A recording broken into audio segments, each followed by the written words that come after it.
ሰሞኑን ጥሩ ስሜት እየተሰማችሁ አይደለም፣ እያመማችሁ ነው። ስለዚህ ወደ ሆስፒታል ጎራ ብዬ የሆነ ዶክተር ማናገር አለብኝ ብላችሁ ተወስናላችሁ። ታዲያ ያንን ዶክተር ካገኛችሁት በኋላ ስለ ህመማችሁ ገና መናገር ስትጀምሩ ፕሪስክሪፕሽን ጽፎ ይህንን መድኃኒት ውሰዱ ብሎ ጽፎ ይሰጣችኋል። ታዲያ አሁን እናንተ ምን እንደታመማችሁ እንኳን በግልጽ አልነገራችሁትም። ስለዚህ በዚህ ሰዓት ላይ ግራ ትጋባላችሁ። የበሽታዎቹን ምልክቶች እንኳን አልነገርኩህም ለምን አትሰማኝም ብላችሁ ስትጠይቁትም እስከዛሬ 20 ምናምን ዓመት የሚሆን በህክምና ላይ ቆይቻለሁ፣ ስለዚህ ምን በሽታ እንደሆነ ላውቀው ችያለሁ ብሎ ይህንን መድኃኒት መጠቀም አለባችሁ ብሎ ጽፎ ወይንም ደግሞ የሐኪም ትዕዛዝ ሰጥቷችሁ ይሄዳል። አሁን ከዶክተሩ ጋር በነበራችሁ ኢንተራክሽን ወይንም ደግሞ ከሱ ጋር በነበራችሁ ቆይታ ምክንያት ብቻ ያንን ዶክተር ማመን እንደሌለባችሁ ይገባችኋል። ለምን ምን እንደታመማችሁ አላወቀም። እሺ ብሎ ያላዳመጣችሁን ዶክተር እንዴት ነው ልታምኑት የምትችሉት? ትራስት ሚ ስላለ ወይንም ደግሞ እመኑኝ ስላለ ማመን በጣም ከባድ ነው፣ ጤና ነውና። አሁን ይህንን ምሳሌ ለምን ሰጠህ ትሉኝ ይሆናል። ከምትወዱት ሰው ጋር በምታወሩበት ሰዓት ላይ ወይንም በምትወያዩበት ሰዓት ላይ ይህንን ምሳሌ እንድታስታውሱት ስለምፈልግ ነው።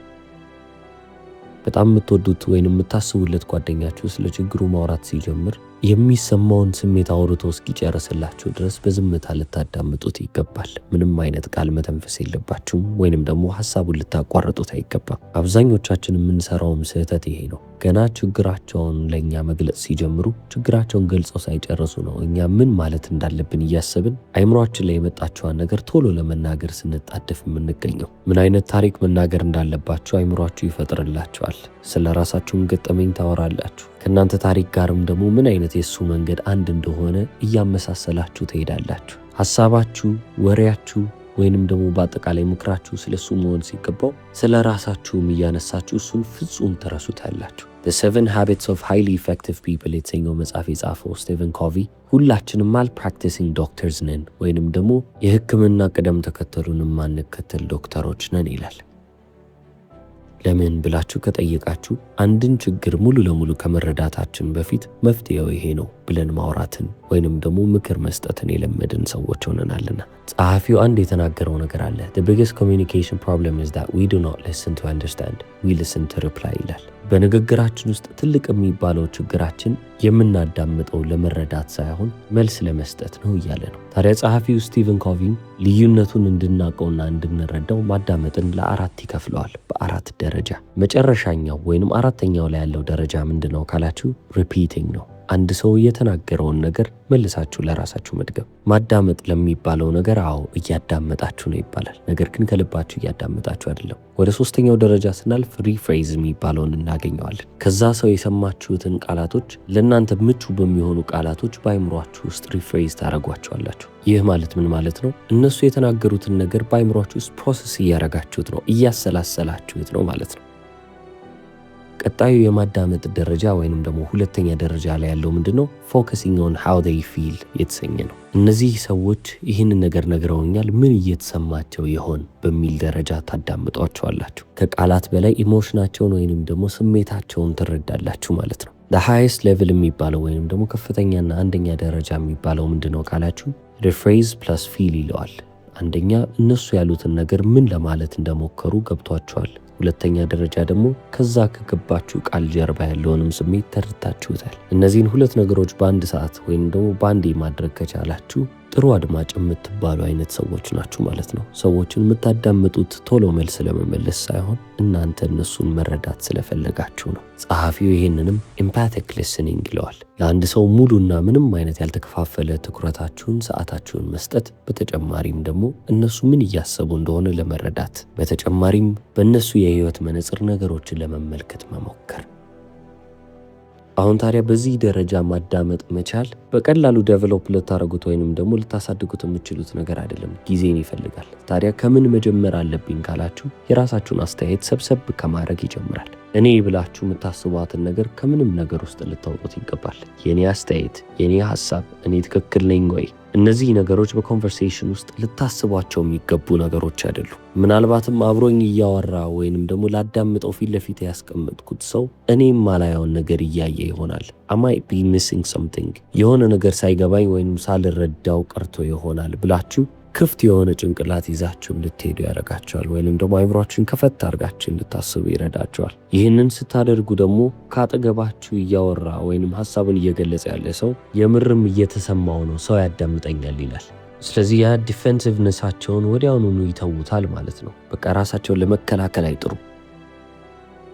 ስቲቨን ኮቪ ይህንን ልክ እንደ ሳይኮሎጂካል ኤር ተመልከቱት ይላል። ልክ እንደ ስነ ልቦናዊ አየር። አንድ ሰው እየሮጠ አየር ሲያጥረው ወዲያውኑ አይምሮ ላይ የሚመጣለት ነገር ብቸኛው ማለት ይቻላል አየር ማግኘት ብቻ ነው። በተመሳሳይ ሁኔታ ሳይኮሎጂካሊ የሆነ ጥሩ ቦታ ላይ አይደለሁም ብሎ የሚያስብ ሰው የሚፈልገው ብቸኛው ነገር የሚያዳምጠውን ሰው ማግኘት ብቻ ነው። ስለዚህ አንድን ሰው በሚያስፈልገው ሰዓት የሚያስፈልገውን ነገር ስለሰጣችሁት ብቻ ያቺን ጊዜያዊ እፎይታ ያገኝና ወዲያውኑ ከራሱ ዞር ብሎ እናንተም የምትፈልጉትን ነገር ለእናንተ ለመስጠት ይፈልጋል። ስለዚህ እናንተም ጊዜ ይኖራችኋል፣ የምትፈልጉትንም ሀሳብ እየገለጻችሁ ታልፋላችሁ። አብዛኛው ጊዜ ሰው መጥቶ ስለ ችግር ወይንም ደግሞ ምሬትም ቢሆን እናንተ ጋር መጥቶ ሲያማርባችሁ ሶሉሽን ፈልገው ነው ወይንም መፍትሄ ፈልገው ነው ብላችሁ ልታስቡ ትችላላችሁ። ነገር ግን አብዛኛው ሰው መፍትሄን ሳይሆን የሚረዳውን ሰው ነው የሚፈልገው። ስለዚህ ሰው እኔን እንዲረዳኝ እፈልጋለሁ የምትሉ ከሆነ መጀመሪያ እናንተ እነሱን መረዳታችሁን ማረጋገጥ መቻል አለባችሁ። ዊን ዊን ሰናሪዮ መፈጠር አለበት።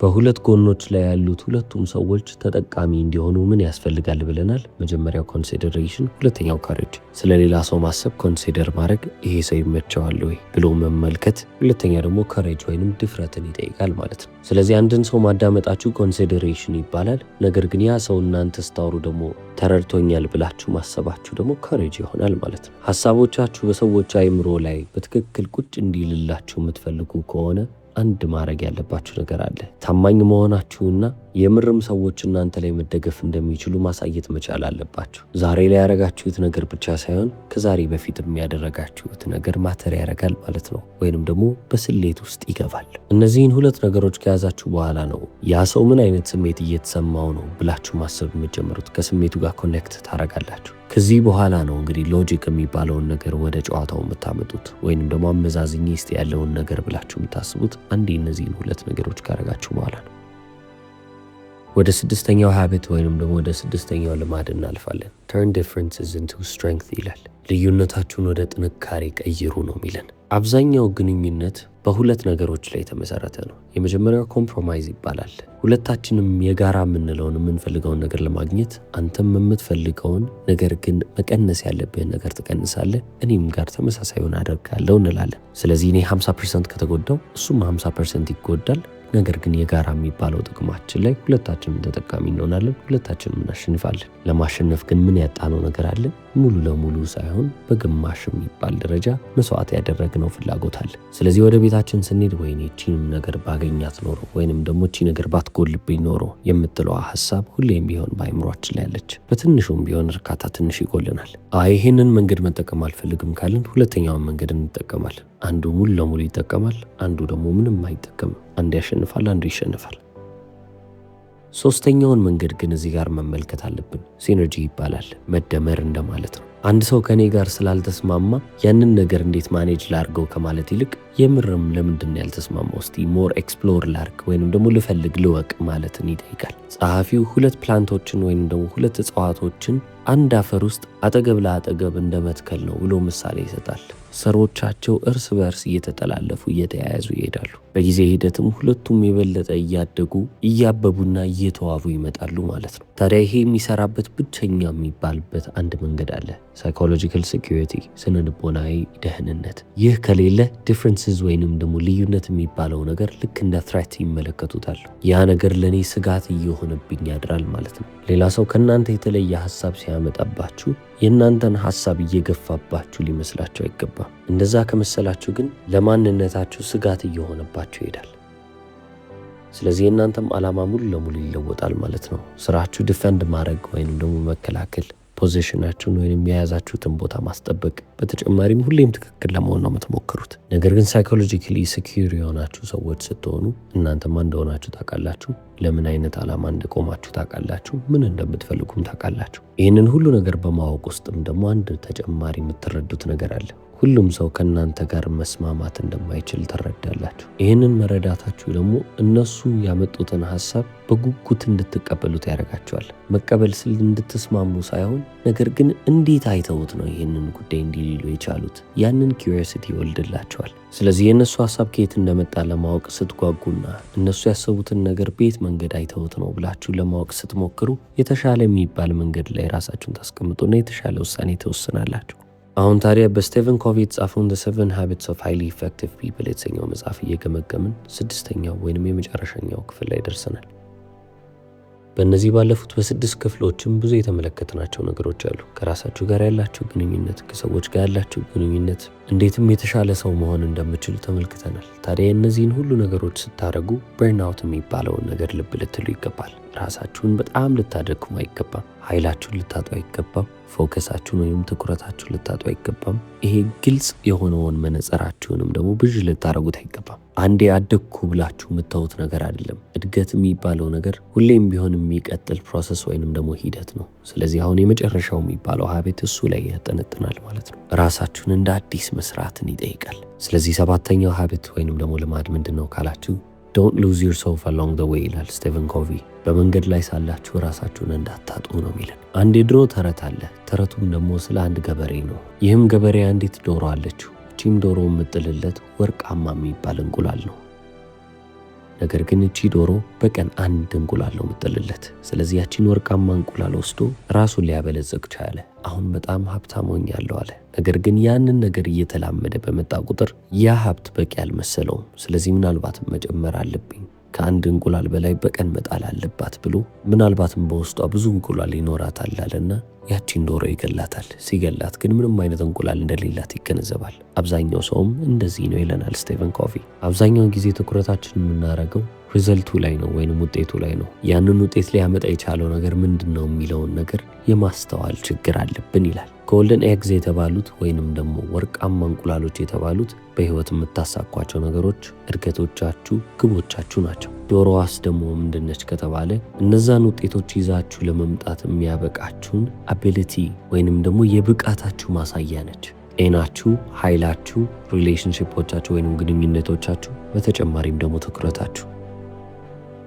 አብዛኛው ሰውም ደግሞ እቺን ዶሮ እየገደለ ውጤቱ ለማግኘት ይፈልጋል። ስራ በዛብኝ ብለው ስፖርት አይሰሩም። ስራ በዛብኝ ብለው እንቅልፍ አይተኙም። ስራ በዛብኝ ብለው በህይወታቸው ቅርብና አስፈላጊ ለሆኑ ሰዎች ጊዜ መስጠትን ያቆማሉ። የዛኔ ውጤቱም አብሮ ይቀራል። ምክንያቱም ብቃታቸውን እያጡ ይሄዳሉ። ታዲያ ጸሐፊውም ሁሌም ቢሆን 4ቱን ዋና ዋና የሚባሉ መታደስ ያለባቸውን ነገሮች ልታደሱ ይገባል ይላል። አንዱን እንኳን ለማዛነፍ ከሞከራችሁ 4ቱንም ይዞባችሁ ገደል ይገባል። ስለዚህ የመጀመሪያው ምንድነው ካላችሁ the physical dimension የተሰኘው ነው። በዚህ ውስጥ ስፖርታዊ እንቅስቃሴ አለ፣ ስሊፕ አለ ወይንም ደግሞ እንቅልፍ አለ። በተጨማሪም ደግሞ ኒውትሪሽን ወደ ሆዳችሁ የምታስገቡትንም ነገር መመልከት አለባችሁ። ኤነርጂያችሁ ዝቅ ያለ ከሆነ ሀሳባችሁ፣ ትኩረታችሁ አንድ ቦታ አይሆንም። በተጨማሪም ደግሞ ኃይላችሁም ዝቅ እያለ ይመጣል። የማሰብ ፍጥነታችሁም ዝግ ይላል ማለት ነው። ሁለተኛው ነገር ደግሞ ምንድነው the spiritual dimension ይሰኛል።